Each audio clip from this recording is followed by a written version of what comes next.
Yo, welcome to the 2Sinners podcast. Sinner number 1, Doc Jericho. Sinner number 2, Jake James. Not necessarily in that order. We probably vary. You'll notice that the weather's doing very exciting things outside. It's pretty cool. I think that it lends a certain ambiance. Yeah. It was a dark and stormy night. And the night. best podcast on the internet. Yes.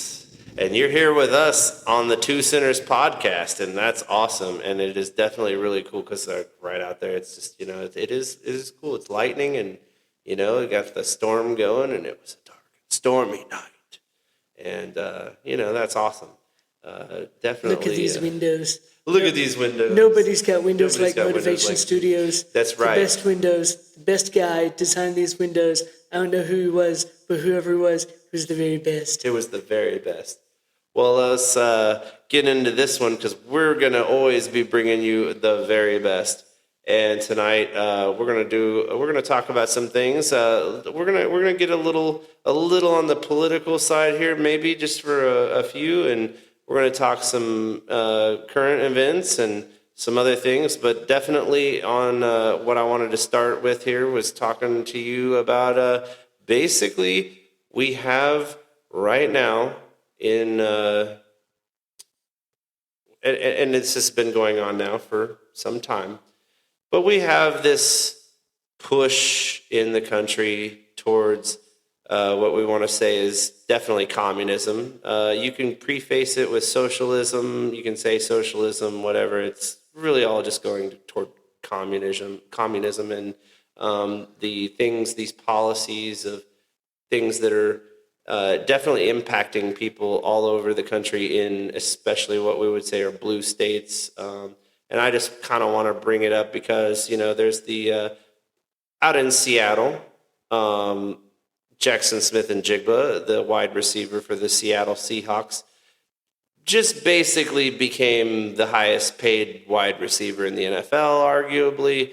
And he's getting taxed right out the ass, right from the get-go. They're like, all right, you're a millionaire. We got the millionaires tax over there. And Taxation is eventually going to determine where good players take up residence because, they might get a worse contract on paper, but by the time you actually take into consideration the amount of taxes you've got to pay to play for some of these teams, it's gonna shake up the meta. I mean, you got how many games? I mean, I didn't get out my abacus or anything, but it begs the question: how many full games of play, how many minutes of play, goes straight to the government? Right. Because of whatever team, This is true. How much of now when we're talking about professional athletes, a lot of people out there, you might think, oh, why do these people get paid such high amounts of money to play a game? Well, here's the thing. They're athletes, you're not. And number one, that period of time to make that money is so short, that window is so short, they will only have it for a certain amount of time in their life. And that's the time that they'll have it, and then it's done. So putting their bodies through what they're doing, putting themselves for their whole lives, positioning for their future, for their career, and putting all that work in from the time that they're a kid all the time way to where, the time they make it to the NFL or the NBA or the MLB or whatever professional sports organization or league, once they get there, yes, you need compensated because you are limited. Your career could be 1 year. Your career could be 5 years. It could be 10 if you're lucky. But there's a reason that they call it the NFL, because it's not for long. And this is the reality. You can't, your body gets put through so much doing that. And so, yes, there are going to be these high dollar contracts, especially when you're good and you're valuable. You establish that market value with what the work that you put into it and how well that you play the game. So you establish that market value. Well, this is what we all do. This is what all of us are doing. We're all like this. Every single person out there. This is why you never shoot low for whatever that you're doing. You always want to go for the highest that you can reach. You dream the biggest that you can dream, and go all the way for whatever that you can. And you don't just settle for mediocrity. You try to do the best you can in whatever field that you're in, and that's your professional league that you're in. Whatever that you do, think of it the same way. But what I'm getting at here tonight is we're just talking about taxes and things of that nature, and the taxes for somebody in Seattle. Now it gets real because you've elected politicians who, it's not just the professional athletes with millions of dollars that are going to have a hard time. Now it's you, the regular guy, or the whatever tier that you want to put it on, that blue collar, white collar, whatever, it doesn't matter. Now they're all, it's after you as well. The taxes, look, there's probably what we would all agree on is we do have to have taxes. We've got to have some taxes. Then there becomes a level where we're getting it out of control because there's not responsibility with those taxes. When you hear Bernie Sanders talking about taxing the rich, it's like, isn't Bernie Sanders kind of the rich? He's had like a many decades long political career. But that's the thing. The rich is never actually the rich. The rich is whoever's doing like a little bit better than you. Like whoever it is, they're trying to pass it up the chain. If you want to talk about how this plays out in like socialist and communist government systems, here's how this happens. Consistently, every time it's been tried. Right? Every time. What they do is they identify a group. They say, we're all going to share. Except for those guys. Except for those guys. Whether it's the Jews in Nazi-era Germany, whether it was the kulak farmers who, they were peasants too, they just happened to own land instead of rent it. Like, their grandma or grandpa had the dirt that they're like pulling potatoes out of the permafrost on, and somehow this made them an upper class. They pick a group of folks on some kind of basis. Who knows, maybe the next time around it'll be Republicans. We'll see. Yeah. And then they exclude those folks from the sharing circle. And then they take all their shit. Yep. All their stuff. And then when you carve a percentage of the population out and pilfer all of their resources, you will live high on the hog until it runs out. And then like clockwork, as soon as all this material wealth runs out, is about the time that the structure crumbles and it goes back to some balance between primordial nature and free market capitalism. And we take the tractor another round, and here we are. And you see this play out, whether it's Pol Pot in Cambodia. He took the doctors and the professionals and like literally sent them out to the rice paddies. And then there was no medical care because all the doctors were in the rice paddies. Right. Like this happened in history, and you can see it, every time they try it. Of course, communism, if you define it tightly as a classless, cashless system, you can realize that that's never been tried because there's always an oligarchy. There's always a group of political hustlers at the top of this system, and they're making sure to, take a little bit more. Happened in 1984, happened in every communist system that we can see. This is how it runs. And then eventually it pilfers the opportunities out. And that's where we land. I believe, it's like that old quote from, Margaret Thatcher, socialism is always great until you run out of the other person's money. Because that's what you're doing. That was a lot faster way to say what I just said. I'm just saying that, it's interesting because you think about that, and that's really what it is. those systems are systems that aren't creating anything. Now, this is not to just argue for capitalism and say that everything about capitalism is perfect and that blah, blah, blah. There are things about capitalism, it needs some guardrails, right? And I believe that here in America, we have some great, our system has just perfectly handled this throughout our existence as a country.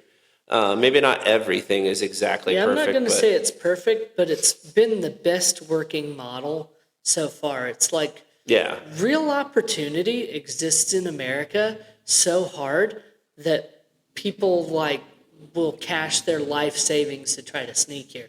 A lot of this is happening in China. Chinese folks will get out, take a little trip to Mexico, and then disappear across the border. They wind up paying coyotes the equivalent of like 20,000, 35, yeah, tens of thousands of yeah. dollars to be able to sneak over. So here's a real life application. Like you don't, if highly socialist countries were going to be major utopias, you would see people fleeing underprivileged country type situations where their economies and their politics aren't stable. You'd see them like running to places like Cuba. I think they do try to run to Scandinavian countries because they know that that's like the mother lode of free stuff. But you know what they have? They have immigration policies. And I tell you what, there's one time when I was a younger man in my 20s when I seriously considered expatriatizing to New Zealand. Because who wouldn't want to live in New Zealand? It's like totally metal. You got zip lines. The weather's always beautiful. Beautiful. And then everybody speaks English. It's a pretty cool place. Here's the problem. When I was much chagrined to find out that I wasn't allowed to move to New Zealand because they don't take the huddled masses yearning to breathe free. You have to literally be like an astrophysicist or a mining expert. Like you have to have real skills. You got to be at the top of your game of whatever game you're in to actually expatriatize to New Zealand. Like they basically have to headhunt you. Like they don't want you there. You know what happens? It's like Norway. Yeah. You know what happens if you overstay your visa in one of these countries? They find you and they send you back to where you came from. Right. And so, there's like a crazy backwards ethical paradox on this, isn't there, Jake? There is. Where the rule that you're supposed to like just kind of take everybody because they come from a place where it's rough is only really a rule for America. Every other country is not happy. The countries that are taking migrants at a mass scale, I'm talking to you, UK, Spain, and France, all have populist movements raising up with strong anti-immigration stances. This is true. So wherever the government isn't going, that's why the European governments are rapidly trying to adopt conservative, populist type leadership in there. And I even heard, I think it was John Kiriakou who talked about this. I think it was on a Rogan or something, but he was saying, it was a big thing with the CIA thought that it was in our best interest with regards to holding NATO together and holding Russia back on their side of the line, not to have Europe elect like these isolationist populist leaders. So when you look at our own election around that time, they're like, oh, shoot, if we elect Trump, then it's going to create a ripple effect where a bunch of Europe's going to go populist. It's going to break up the European Union. They're not going to be a united economic front, and it's going to pave the way for Russia to be able to mow through. And you can kind of see that impetus play out in those years in real time where somebody's kind of pulling strings, and it's sort of us. It's sort of like the rest of the European intelligence held together. They all kind of spy on each other and share notes at the same time. It's kind of a funny system, but It's it interesting. sort of works. I think, excuse me, I think that with a lot of these, especially what we're talking about right now with systems and everything, with systems of governance, and honestly, because we were just talking about the free market, and I'm talking about capitalism. Not everything about capitalism is perfect. Obviously, it needs these guardrails. But what I wanted to say earlier was that upward mobility for people has never happened under any other system than capitalism in America. Upward mobility has happened for us here where we can come from the bottom and make it to the top on our merit and our work. Other countries and systems where it's not the free market, it's not your value as a worker or what you bring to the table, you're stuck. You're here. And you want to get up here, but there's these other things that are going to limit you because laws and different things of the system of communism, socialism, all those things. You're going to be, you think about the middle class, and we talk about, with recently in America, we can argue, it seems like the middle class has definitely been hurt, and we really want to bring that back. We want to rebuild the middle class so that there's a getting back to that kind of that time frame of what we would say was where you can have the American dream, you can have the house, you can have the family, you support everything, you work, you get 5 days out of the week, and then you have everything, you can afford everything. And right now there has been trouble with affordability, and there has been these issues, but they've been issues for a while, and a lot of people have kicked the can down the road. But here's my point. Under capitalism and the free markets and everything in America, you have that potential for the upward mobility. Other systems, other places, you don't get that because you don't have that freedom. The caste system in India under Hinduism has very much this flavor where it's tuned up so well that it's like, well, you got born into a certain station in society, and you are definitely going to be stuck there, and you just have to hope that you're a good enough person that rather than getting reincarnated as a lima bean or a possum, you get reincarnated as a person in a higher caste. And it kind of like deifies the upper caste people, because whoever they were, they must have been a really good guy in a previous life in order to be able to get all this stuff. And it's like there's like a false idolatry of abundance that gets built into that system. Maybe that's a reduction. I don't want to like speak for a bunch of Hindus. Maybe it's a lot smarter than that. I'm just like let's say for the case of argument that I'm an ignorant observer of this system, but this is just my observations by looking at the caste system from the outside. And then there's like these systems are kind of built in all over the place. Like Roman citizenship was a vehicle for upper mobility in the first century. Right. Like that's how being a Roman citizen allowed you, like you'd have different rules. They're even, in ancient rule sets, the penalties for crimes, if you were in a higher caste, would be lower than the penalties for crimes if you're in a lower caste. So in other words, you make one mistake, and the consequences are a lot more severe if they're literally kicking people while they're down. Right. And this is very true. And sorry out there, folks. I have been recovering from something of a cold. But there has been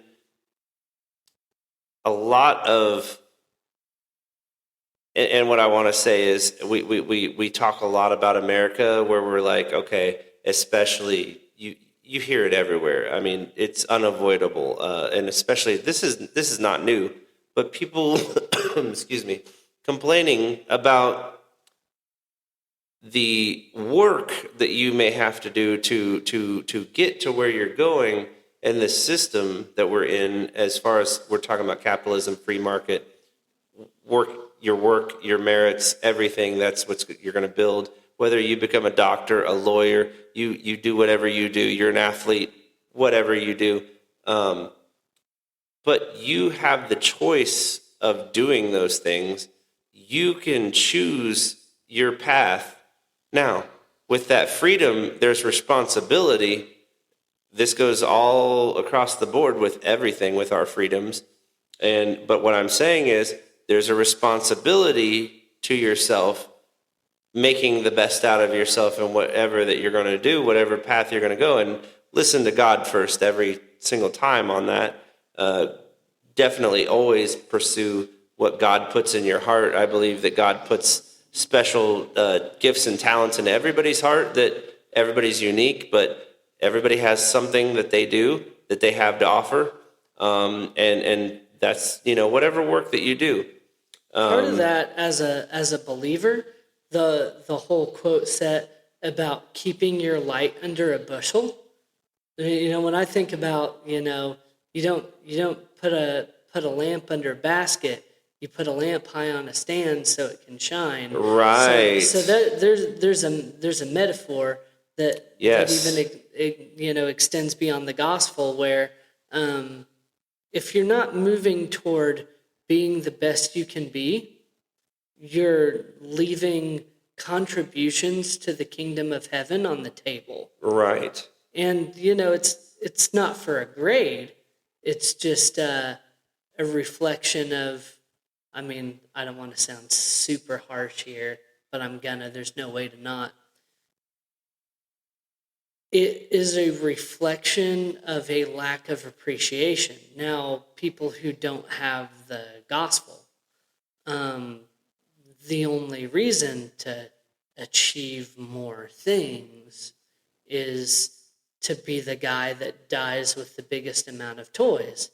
And one of the really cool things about being a believer is you're on a different value set, where, like the Didache says, you let your alms sweat in your hands, and there will be an opportunity to do good in this world. But if you don't build yourself up to the best extent that you can today, that is, I don't know if you'd want to call it like glory left on the table. Right. But it's something like that. Again, it doesn't have to do with your salvation. That's a separate thing. It has to do with like wanting to do cool stuff for the kingdom of heaven because you want to do cool stuff for the kingdom of heaven. And for me, it's like, I struggled forever. It's like, what's the point? Why keep going to these jobs? Why do good things and not bad things? Why not try to step on everybody and eat other people on the way to the top? It's like, well, when you have the gospel in your heart, you're on a whole other system. This is the only true economic system that matters. Like, this is the economic system. You've got the hedonistic treadmill, whether it's piloted by an extended middle class or just a small group of oligarchs trying to figure out who can throw the fanciest garden party like it's Bridgerton or something. It's like, hey, let's play a round of croquet and stand around in pretty dresses or whatever. Like, I didn't get much from Bridgerton. That's like most of what I got out of the whole show. It's like people just trying to like be as rich as they can be for the sake of trying to medicate themselves from boredom. But there's like a different, better system. Like, you have a true chance to make a real difference based on being you as much as possible. But paradoxically, in order to be you to the fullest extent, you have to die. Right. That'll give you like a week worth of stuff to think about. For sure. And if you're wondering, maybe I don't want to re-interrupt you're it, good. but if you're You're wondering good. why whatever it is that you're trying isn't working, it's like, talk to God. right. It's like aspirin. It works for everything. and then figure out how whatever it is that you're uniquely good at can directly benefit, number one, the kingdom of heaven, like glorify God with it. And number two, figure out how to get really good at that just so that you can give it to somebody else. Right. Exactly. And I mean, I'm sorry, I was going to go back into what you were saying earlier. We were talking about taxes and different things. And honestly, here in America, we were also touching upon, there are people out there who are literally willing to do whatever it takes to get here. They'll save all that money for however many years that it takes and build and prepare to come here, to live their life here, to pursue the American dream that we were just mentioning. That right there, just the no matter what it takes, whether that's crossing an ocean or whatever it may be that it requires to get here to do it, they're going to do it. And that says a lot, because if we have all of these issues, and I really want to reach you guys out there who are really sensitive, and you're out there and you're like, oh my God, so and so did blah blah blah, and I'm so offended by everything, and you might have blue hair. I don't know. It's fine if you do, but I'm just saying, think about this. You're crying about all this fascism. You're saying there's this fascism going on, and we're talking about this. People talking about the No Kings deal, the No Kings protests that have happened recently, and it's like, it's all a bunch of garbage. You're wasting your time on literally nothing, because we don't have a king here, and we haven't ever had a king here. And by the way, our president currently is not a king, and he will be out of here in a couple of years when his time is done. There isn't going to be any of this garbage that a lot of these people are feeding you, and they want you to get into that political. It's a tool. It's a tool. They want you offended. They want you to be offended. They want you in that mode of you are a victim. You're a victim, and that's what they want you under, that mindset. And that is not where you want to be. You are not a victim.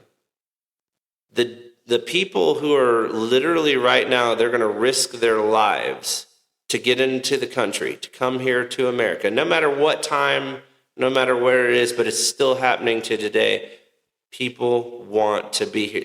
They're not going to come here if this country is everything that's all this fascism and all of these things that we've heard in the news and the political pundits out there. I don't care. It can be both. It's both sides. It's not just one side. It's both sides. Let's be honest. A lot of these news outlets, you have to have discernment. You have to be able to read things and understand what's actually news today, and then what's just somebody's opinion. And we go off of all these feelings a lot of times, because everything with anybody anymore is, we're always on our feelings, and we're reacting and overreacting. And I just want someone out there right now, if you've thought recently, you're like, it's all this fascism here and all this. Well, you know what? If it's that, what about what's going on in Iran? What has been the Iranian life? And this is relevant, obviously, because of everything that's going on there right now, and we're intervening in that whole situation. But let's just think about it. Let's put it into perspective. That life for the last 50, 60 years? Somewhere in there. 50 years, 60 years? Just think about that kind of life that the people in Iran have had to live. They literally shut the internet off when they don't want your voice to be heard. They shut the whole, it's not just one person's internet. They shut the whole thing down. And then they might come to your door, and then we don't hear from you the next day. That is the real fascism. Now, America, we're not perfect. I'm not claiming that everything is perfect and it's a bed of roses. It's not. There's been times of things that have not been right, things that are not perfect, things that are maybe even to a degree you would say that this terrible things have happened, but they've happened everywhere. And we're not trying to say that getting ahead in America is easy. We're just trying to say that getting ahead in America is possible. Right. And that kind of reframe, where you're like, well, you might spend 30 years digging ditches. Yeah. Grandma used to be like, you don't want to be out there digging ditches, or we're just, I love it that you just said that you're out there digging ditches, but you know what? That's work. That's hard work. This is real. Like, this is real work that would happen. Go ahead. Yeah, I mean, in America, it's a place where you can pull 10-hour days, 6 days a week for 20 years, and what happens is you can get somewhere. Whereas there are other places where working your fingers to the bone, your lack of success is guaranteed. Yeah. And that's a little wild. When we want to talk about, because one of the big things with affordability, and you can see it coming up in the people that are in the cohort kind of just younger than Jake and I, we see you. We see It's you. cool. We got your back. We got you. People are like, why don't these guys do anything? Well, it's because they've been taught through education and by observation that they can work their tails off and do everything right and stay out of trouble and work hard. And those basic building blocks of the intrinsic reward system here are out of reach. They can't get a house. They're stuck in debt, mostly to things like student loans and credit cards. So they're working paycheck to paycheck. They have an emergency.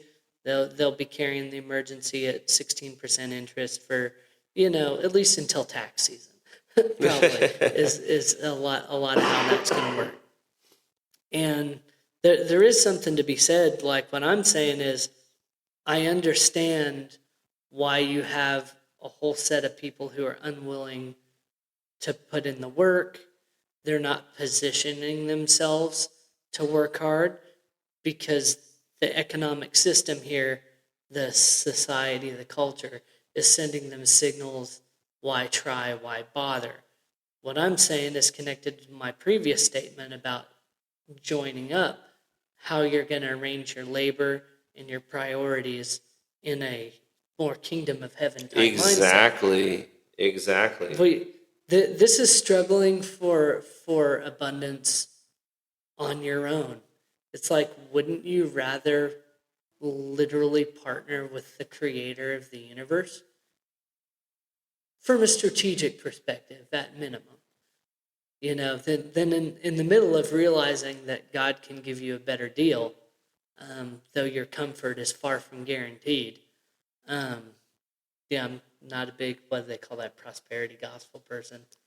It's like, this is a path of abundance, but it's a path of abundance combined with obedience. And then the abundance isn't necessarily guaranteed in this lifetime. But like I was just saying, if you feel like you're scrapping and not getting anywhere, it might be because you're trying to do it on your own, and it's turning the system on its ear. It's like, why try? And then the next thing you know, you get the enemy with a bunch of people that are demotivated, and they quit trying because there appears to be no point. But what's funny is, in places where life is harder, people get closer to God. In places where life is easier, people get farther away. You can see this as a pattern. I can leave that there. Go ahead, Jake. No, you're always going to have adversity, and that's so true. What you were just saying there, Doc. You're always going to have adversity, no matter where you are. Whether you're at, like, what we would say a top of whatever in your career, or you're financially wealthy or wherever you're at, you're still going to deal with adversity. It's not like you're exempt. So from poor to rich, rich to poor, you are going to deal with life's struggles. Everyone is going to have that. Now, it's your choice how you handle those struggles, how you go through them, how you react to things. And it's very important that you, again, we've talked a lot here, especially recently, about discernment and knowing how to handle situations and things and adversity. And when look, you can start at the bottom, and I'm saying, starting at the very bottom, you could be somebody who has literally what we would call hit rock bottom, and you're right there, and you're starting from right there. And you literally have a choice. How are you going to handle that? Maybe not everything is guaranteed. Life, we know that in this life, there will be struggles, there will be troubles, there will be trials and tribulations, and we know that. The Bible tells us this. It's still incumbent upon us to work hard and to get through this life and do as we can, like we were talking about, for the kingdom. This is very important. And I don't think that God, again, a lot of people, when a bad thing happens, they want to blame God, or they would say, why would God allow such a bad thing to happen? Or why is God allowing poverty? Why is God allowing misery of any of these sorts? And ultimately, the answer, God doesn't want to see those things. God doesn't want to see you struggling and in poverty or poor or whatever it may be that your situation, whatever that you could, again, a situation for a poor person, there's a situation for a wealthy person also. So just remember that. So when you're at the bottom, someone at the top is also dealing with some kind of crap that you have no idea about, and vice versa. But what I want to say here is though, you literally, you have a choice how you react and how you handle and how you go through these situations. And God, I believe, does not want to just see you sit there and be suffering and going and not bettering yourself. Now, not everyone is going to have the same outcome of, we all have equal opportunity here in America. We all have opportunity. Not everybody is going to have the same outcome. That is true also in the world and in life in general. We're not all going to have the same outcomes. But what we can do, we can work hard towards our goals.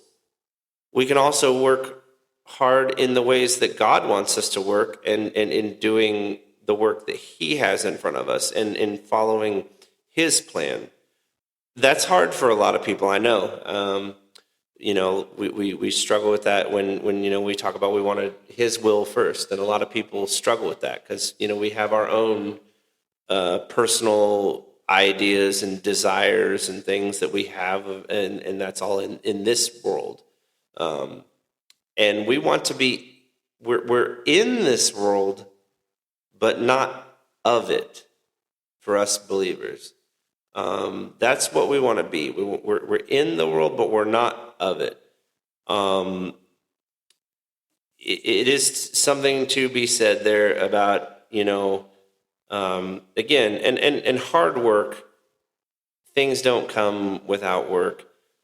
Even with God, God He wants you to be blessed and to have that abundance. And in defense of some prosperity, like you mentioned, prosperity gospel. In defense of some of that, there is some truth to certain things about. Like I said, God doesn't want you to just be suffering. That's not like He created you, and then one day you wake up and you just you're going through all of the things that are the most terrible, awful things. And it's not like he just sat out and was like, yeah, that's what I love. I love watching you have trouble. No. But God's going to allow you to have trouble. Yeah, he's going to allow it for sure. And that's just part of it because we have to grow. We have to learn everything. It doesn't come without work. It doesn't come without strife. By the sweat of our brow. This is the world. This is what we're in.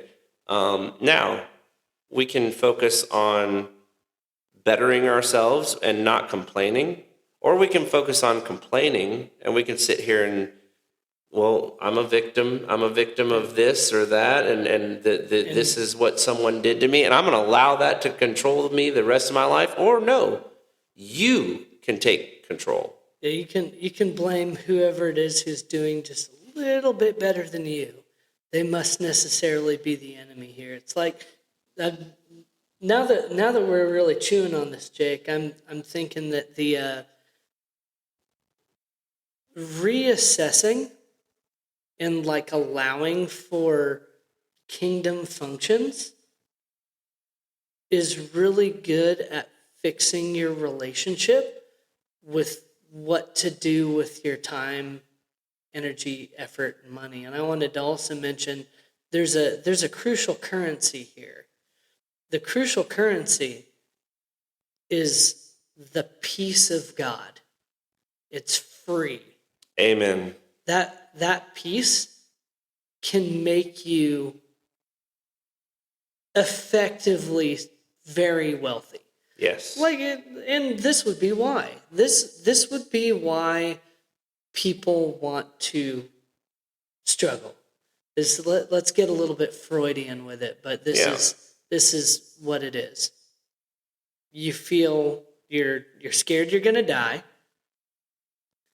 You have issues with the relationships. Man, I could get that girl. I could get that guy if I just had a little more. Right. And you're afraid of being displaced from your home. And this is like a Michael Coccini adjacent idea. I want to give credit where credit's due. This is the curse of Genesis 3, and we try to fix it with MasterCard. Okay? We try to fix it with a MasterCard. You know? Yeah. American Express, take your pick. Yeah. It's like, if I could just get this thing, the shoes, or the house, right, or the haircut, or whatever. It's if you're on an economic system that allows for kingdom politics, like you'll understand, like why make money, why work hard. It's like, guess what, friends? There's a territorial battle to fight here. And it's not necessarily like the front line is on your doorstep in some respects, but there are other places like in Africa where they're trying to plant churches and, I don't know, not let their farmers get shot and stuff. Like if you're in Nigeria, Nicki Minaj got lit up for trying to bring that one to the forefront. And, you know, all of a sudden she became very unpopular by talking about bad shit that was happening to Christians, right? So, you know, here's the thing. You get the kingdom into your economic mindset, and it starts to make sense. Why? Why make the money? Why work hard? Why learn new skills? Why get educated? Why get better at like kingdom gospel related, dare I say, maybe like fivefold kind of things? Like why learn to be a better prayer? Why learn to be a better earner? Why learn to be, you know, if you realign, if you seek first the kingdom, right? That's your slam dunk quote. Amen. Yeah. Thank you, Jesus. Thank you, for that. Lord. Like seeking first the kingdom makes the economic struggle where you can't afford a house and all this and you can't get a girl, it makes it all make sense. Seeking first the kingdom gets your values in alignment with God's values, and when literally the forces of nature through the Father are on your side, this is what's going to ramp it up. And even if it doesn't, maybe you never make your million or whatever, well, you're still in the kingdom. Shoot. Amen. It's way better than having new sneakers. Get out of town. Yeah. Like literally you are totally think about that, because this is the thing. You may not have the multi-million dollar whatever that it is that you think you might need, but maybe you have what is to someone else, to everybody, there's always going to be some other standard, but you, whatever that your desire, maybe you can sit here and say, well, I want multiple millions, and maybe you don't have the multiple millions, but think about what you do have. Think about, you own a home, you have a family, it's solid, you have kids that are healthy, and you have a job that is providing you the security. You're successful at that job. You could argue maybe that's not everything that you necessarily desire or want, but in the scheme of things, you are wealthy beyond what you can imagine right there. You have the American dream. You have those things in place. You don't have to have all of the money in the world in order to have those things, those blessings. And ultimately it comes back to, the kingdom here. And we are definitely, I don't know. I mean, we can argue for the last however many years, I guess, in America. We're fixated on a lot of material things. Here's a bombshell, Jake. Are you ready for this Yeah, build out? yeah. We're going to start this build out with the time right after Jesus got baptized by John the Baptist. It says it was taken by the Spirit, in at least 2 of the Gospels, directly into the desert to face temptation by Satan. One of the temptations, and this is I love citing my sources. This is a Gary Wayne, right? So he's like, he's got he's got Jesus on a tall mountain. He's like, I can give you all the kingdoms. Well, that would have made establishing the kingdom of heaven. That would have been a shortcut if you bow down and worship me, right? Which means that there's a little bit of control of the enemy here happening in both the political and economic space, and has been ever since then. And we only got a solution potentially to this after the resurrection, right? So I'm going to build this out for you guys. Exhibit A, you've got the rapper Skrilla, right? So, all the Gen Alpha kids, they're doing their 6-7 deal. Okay, So that comes from this song from Skrilla, Doot Doot 6-7. It's, right. If you're wondering, it's the police code for happening to stumble upon a dead body in Philadelphia, where he comes from. Okay, now that we got that out of the way. And I just told you that so you'd know where it come from if you missed the news. Skrilla owes his success. He attributes it to his faithful adherence to Santeria witchcraft. Okay? So make of that what you will. So this is one side of the build out, is people who have literally engaged nefarious forces, probably at cost. That's the thing. The abundance of God is free. That it takes a little sweat or whatever. These other guys come to collect. Their gifts are not free. And think about that for a minute. Here's side B coming at this, is Wolf of Wall Street guy.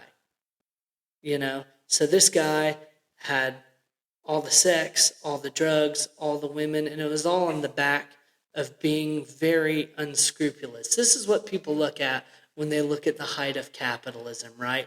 This is why capitalism needs Christianity as a valuable guardrail, because otherwise you get Wolf of Wall Street. Right. You get what boils down to, we live in a very high-trust society. Our high-trust society is built on the desiccated bones of what's left of Christian values here. This was built by, our high-trust society was built by our grandfathers and such who sacrificed for this high-trust society. Other places do not have a high-trust society. If you go vacation and you go off resort somewhere, like if you go to some of these places, you'll realize immediately that you've hit a low-trust society and people are trying to rob you blind, swindle you, and get you tricked and take advantage of the fact that you are not familiar with the terrain. Right. Okay? Then let's take the third angle of how people can get very popular. Let's say that it would be by leveraging their sexuality. Whether you happen to be a a pop star that writes lewd lyrics, whether you happen to be somebody who live streamed having sex with 1,000 people. This kind of fame that drives the popularity and abundance. I've just given you 3 examples of who not to admire just because they have more zeros than you. And I think that's a pretty good build. Oh man, that's brilliant. And again, it's choices, and we can operate with again, we can be in the right mindset, or we can be in a negative, very whatever mindset that's just going to not bring you abundance or any of these things. The Bible obviously says the power of, or death is in the power of the tongue. Life and death is in the power of the tongue. And what you say really matters. It means something. Like when you speak things, this is very important. When you approach things in your mind, it's very powerful. And it's like a radio. And it's like you're tuning into a station. Where are you tuning into? What station are you tuning into to bring you whatever energies and different things that are coming into you in what you're tuned to? That's going to shape a lot of your reality. And again, you want to be tuned into the right place, and you want to be operating in the best mindset that you can be. And if we're talking abundance, you need to be tuned to God and tuned to what He has for you. That is where the best, the blessings that you're going to get, the things, we're concerned about with all the things. But I'm saying, truly being blessed, and again, it's not the same for everybody. I think some people may value certain things more than others. To what means something to someone else that's, a valuable old car. They've had it for 60 years. They're elderly now, and they've had that car forever. And it means something to them, but it could be a very valuable sports car that's just an old car, but to another person, then it's like, I don't care about that, Again, because these are all material things, and we need to definitely remind ourselves and be in that mode where we are, the discernment that we talk about here. And knowing, again, we can have abundance, we can pursue our dreams, our goals, and everything that America, and that's, I think, because getting back to our original kind of discussion here, the opportunities with the freedom that we have here to pursue that, to pursue happiness, to pursue whatever that it is, it doesn't matter. But I do believe that we have to be mindful of where we, build those goals and what we're doing. We want to make sure that God is involved every time. And so I'm saying always, again, we've said it before, but we're going to keep saying it. Always consulting God first in everything. Like always consulting God first in everything. Asking Him, is this of your will for me? You're going to get answers. You will get answers. Now, sometimes you might not like the answers. Sometimes the answers might not be what you want to hear. Sometimes when you pray, the answer is no. Yeah, sometimes the answer is no. And we have to be able to handle that and handle it maturely. Not like a little kid at the store who didn't get the toy that he wanted in the... You know what I'm saying? Everybody out there has been there when some kid is in the store and he's crying because he's just not going to get whatever toy, and so mom or dad's not buying it there, and he's kicking and screaming, and, we've got to remind ourselves, our Father in heaven, he knows the right gifts to give us. He knows the right things to bless us with, and we need to be mindful of that. And at the same time, we need to work hard, pursue our goals, again with discernment and knowledge, and in the best ways that we can do. But we also, again, this is the fallen world that we're in, so we're in just there's so many different factors here. But what I wanted to say earlier, because I want to get to we were talking a little bit about political things, and this side over here, whichever side, at the end of the day, you can control what you control. And you can do what you can do. So what you can do is not worry, not sit here and think about, well, for whatever reason, you're not going to get ahead because whatever. No, you're going to work hard. You're going to get ahead anyway. You've got, when God is for you, who can be against you?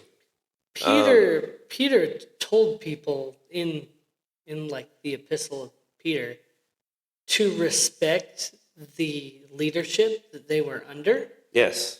While that leadership was actively trying to kill him. Right.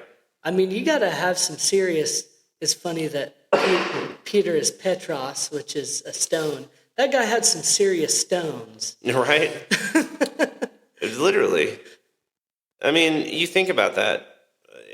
This is true, and again, so something that we get so wrapped up in some of these political things, and it brings us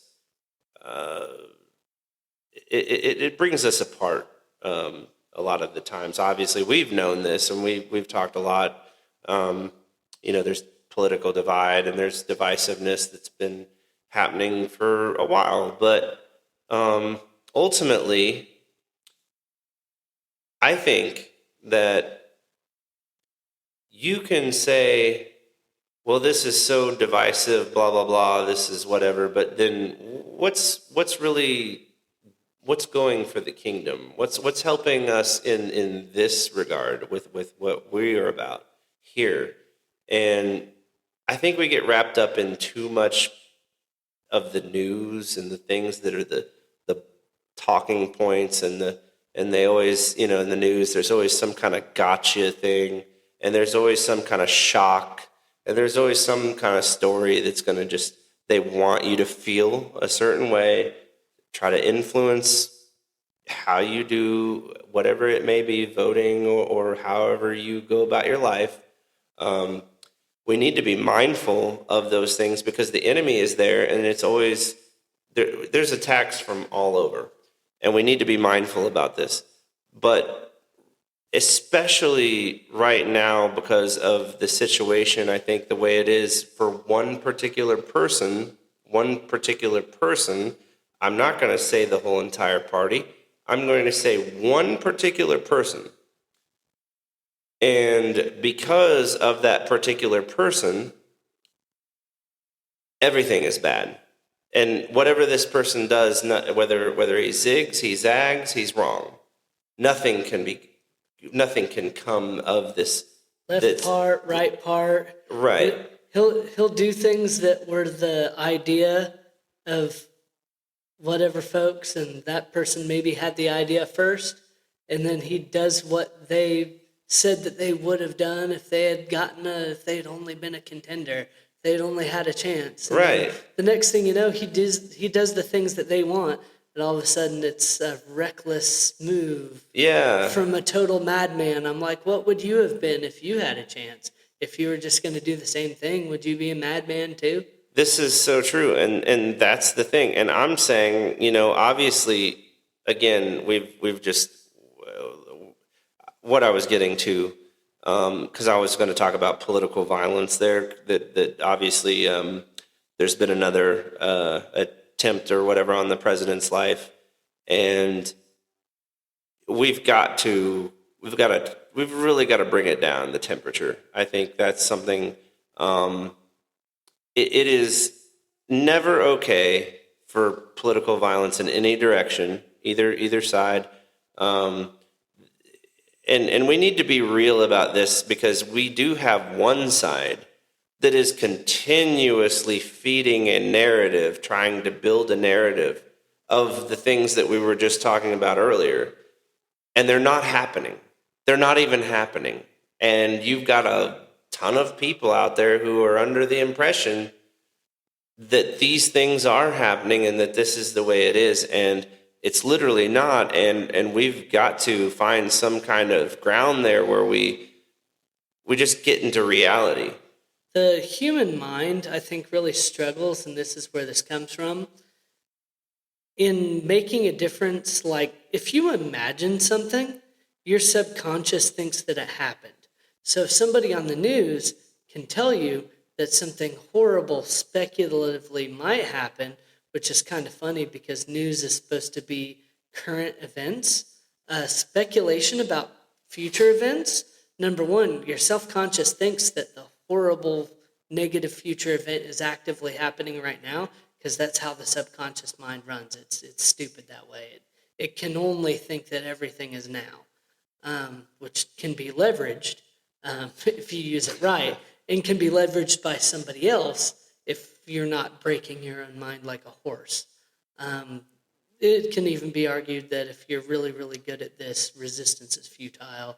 You're going to be able to control people's minds by implementing these techniques in a way that science has laid out since, I don't know, like the 50s, how this is done. What was the other deal? So the subconscious is dumb. Also, it's impossible to prove that something won't happen in the future. This has never been the burden of proof before. You can't prove that something won't happen. Anybody could turn on a dime. That's an uncomfortable reality.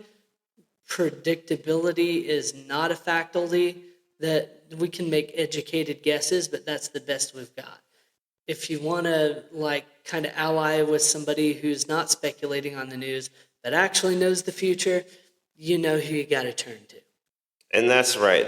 Exactly. And right there, I just want to say we've really got to get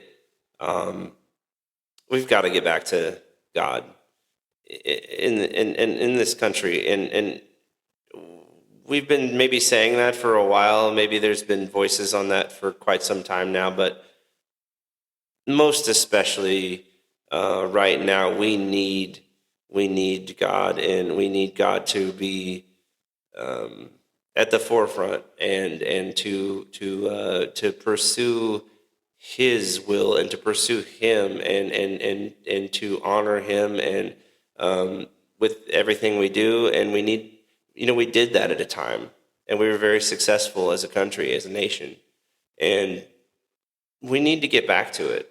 We need this. It is time for revival, and I think that's happening, and I want to see more of it, and into the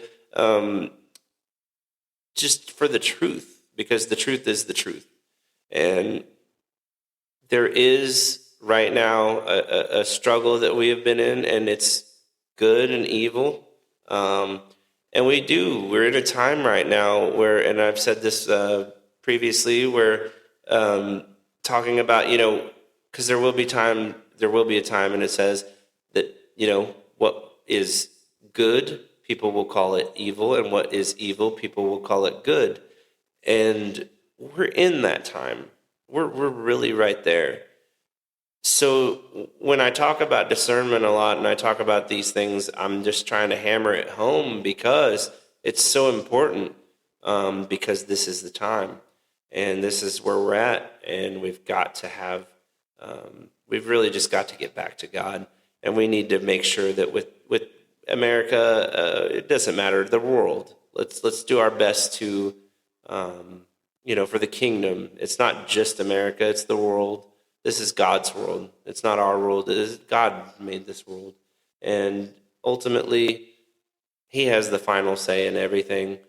And we just need to recognize that, and we just need to be Definitely, I know that we can be doing awesome things, and I know that we have time to do awesome things. It's a choice, and I talk a lot about choices, and everything. It's a choice, and which way are we going to go? What direction are we going to be in? And we're going to make those choices, and for better or worse, for richer or poorer, for the things. It's just important right now. I think that we need to really acknowledge this, that we've really got to get back to God. And with that said, we're running out of time today, but I'm going to let Doc close this one out. Oh, I can close this one out, Jake. We were just, what he was just talking about, ladies and gentlemen, is revival. You know who comes to the revival, don't you? A bunch of sinners. That's right. So if you want to, be a good little sinner, That's right. like Doc Jericho and Jake James here, come to the revival. There's a seat for you at the revival. Amen. There is. Amen. Thank you, guys. We'll see you next time.